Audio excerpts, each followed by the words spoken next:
At 28, J.P. McManus is quite simply the most dramatic betting man in British or Irish racing.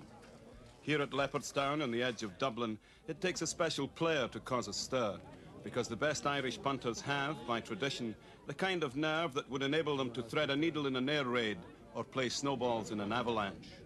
But McManus stands out even in such company. When he had a couple of thousand on a 20-to-1 winner at Cheltenham last March, the success merely encouraged him to boost his stake on his own horse, Deep Gale. There wasn't a bus fare left out of £60,000 when Deep Gale fell. And it was limited consolation when the jockey told JP, if I could have caught him, we'd still have won. As a bookmaker, a fearless punter and a knower, McManus is enough of a prodigy to draw praise from old-hand professionals like Fonzie O'Brien, brother of the peerless trainer Vincent O'Brien. He's a guy that has come into the game and he's put a lot into it. He's put a lot of money into buying horses, selling horses, and I don't think he's ever refused a bet. And he's frightened an awful lot of bookmakers in England from time to time, you know. Away from the exhausting turmoil of the racecourse, McManus relaxes in his own 50-odd acres of County Limerick. Apart from the wolfhound, he has a handsome wife and a young son to help him enjoy the land and house that are fully paid for. The real estate represents the sort of substantial insurance that should always be carried by men who ply his hazardous trade. They call him the Sundance Kid, but that hints at extrovert ways he would never favour. He treads quietly and carries a big bankroll. He's travelled a long way since he was driving a bulldozer in his father's contracting business. It's natural to ask if bookmaking provided his tank of betting money. Not really. I was very lucky when I started to bet first. Because I remember the first big bet I might have had, I forget where it was, but slight odds-on chance, and it won. And I had a very good record from the first 20 or 25 bets I had. Very, very few of them got beaten. Yes. And it just you then developed from there. Like, you had real money to hand to play with. Well, I had a few quid to play about with. You know. And when did you start betting and sort of, you know, when did you get up to having a sort of 10 grand bet? When... Well, that's what the press say anyway. I don't know. It was a few years later, I'm sure. Is the main part of your gambling now done as a bookmaker or as an individual punter? Well, I'm sure there isn't much in it in the punting and over the round of the year. Maybe I win a few quid. I'm just not sure. Is that mainly for the action then that you do that? Mainly for the fun? More or less, I think, yeah. But is it much fun if you find yourself with 30 or 40 grand in a thing and then it falls? Well, I can tell you the fun goes out of it then. I remember having this old horse one time.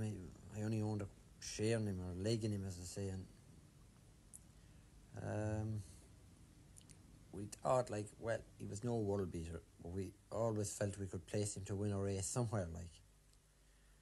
But we sent him across the water and we got him ready for this race up the north. Now, as far as we were concerned, the only problem was going to be getting the money on at the last minute, because we felt the horse would win. The odds were going to be right, but if we could get the money on now, we were right. So the race, I remember, it was an early race in the car, like, so they were pretty certain to start on time. I think it was the first race in the programme somewhere. They were pretty certain to start on time, so like 2 minutes to go, we're going in all directions. Like, the telephone is going, the lads are going, everything is in motion, and everything just goes like clockwork. The money is on, and everything went according to plan, except the horse fell. He just took it up about the third last, and bang, down he came. So, but... What were you playing for that day? We were playing for a lot of money, not because of the amount of money we had on the horse, but because the horse was returned at 25 to 1. And as you can imagine, the squeals of the bookmakers would have been something serious if he had won. About $250,000, I don't think, would have been a ridiculous estimate. Well, of what... my part would have been in that region anyway, you know. At Leopardstown on February the 23rd, he was mainly interested in his own horse, Jack of Trumps, and its trial for the Cheltenham Gold Cup. But just once or twice he made menacing moves towards the bookmakers.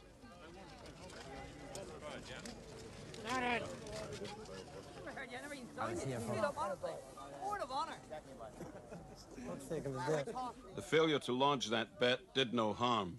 He adjusted his wagers to secure better value and won well in the race. A more profitable day's work was done a few months back when Jack of Trumps, who has made his reputation as a jumper, was entered for a testing flat race, the Irish Cesarewitch. JP got the money down that day all right. Jack of Trumps on the right, these three from the rest of the field, and now they're racing inside the final furlong. Jack of Trumps coming over this way, hanging, but he's in front.